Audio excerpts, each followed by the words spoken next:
નમસ્કાર, હું હર્ષ Rathod, India news ગુજરાતમાં આપનું સ્વાગત છે। સમાચારની શરૂઆત કરીશું વડોદરાથી। વાત કરીશું વડોદરા જિલ્લાના પાદરા તાલુકાના કોટના ગામે ગઈકાલે એક દુર્ઘટના બની હતી, જ્યારે કરજણના વિરજયથી કોટના ગામને જોડતા કોઝવે પરથી પસાર થતી બાઇક અચાનક ઢાઢર વિશ્વામિત્ર નદીમાં વહી જતા બાળકો લાપતા થયા હતા, જ્યારે દંપતીને બચાવી લેવામાં આવ્યું।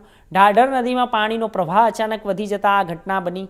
નદીમાં તણાયેલા હિતેશ પઢિયાર અને વૈશાલીને વંડુ ખાતે હોસ્પિટલમાં ખસેડવામાં આવ્યા હતા અને આ સાથે જ ગઈકાલે સાંજે 7 વાગ્યા ઘટના બની હતી। ત્યારબાદ સ્થાનિકોએ રેસ્ક્યુ ઓપરેશન કર્યું અને જો કે ભારે પાણીનો પ્રવાહ અને નદીમાં મગર હોવાથી રેસ્ક્યુ ઓપરેશન અટકાવાયું હતું અને સવારે એસડીઆરએફની ટીમ સ્થળ પર પહોંચી અને 2 બોટ જેસીબીની મદદથી રેસ્ક્યુ ઓપરેશન ચાલી રહ્યું છે।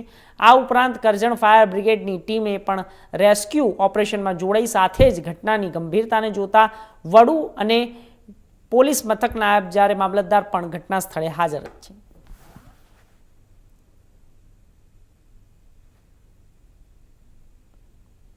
તો આ વિષય ઉપર વધુ માહિતી માટે અમારા સંવાદદાતા હિમાંશુ જોશી જોડાઈ ગયા છે। હિમાંશુ, શું છે અત્યારે હાલની પરિસ્થિતિ કે જ્યારે આ પ્રકારની દુર્ઘટના બની હતી, ગઈકાલની આ દુર્ઘટના છે, તો અત્યારે હાલ શું કયા પ્રકારની તંત્રની કામગીરી ચાલી રહી છે?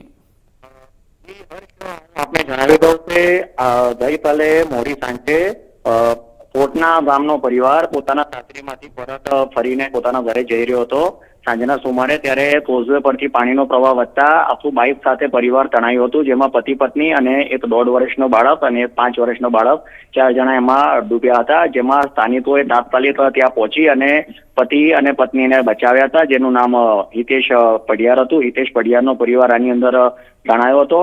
આની અંદર ગઈકાલે સ્થાનિક વડુ પોલીસ તાત્કાલિક ઘટના સ્થળે પહોંચી હતી અને નાયબ મામલતદારને જાણ થતા નાયબ મામલતદાર ત્યાં આગળ પહોંચેલા હતા અને એમને બચાવ કામગીરી ચાલુ કરી હતી। હમણાં હાલમાં હજુ પણ ત્યાં આગળ 2 બાળકો લાપતા છે હાલના, જેને શોધવાની તજવીજ અત્યારે યુદ્ધના ધોરણે હાથ ધરાવી રહી છે।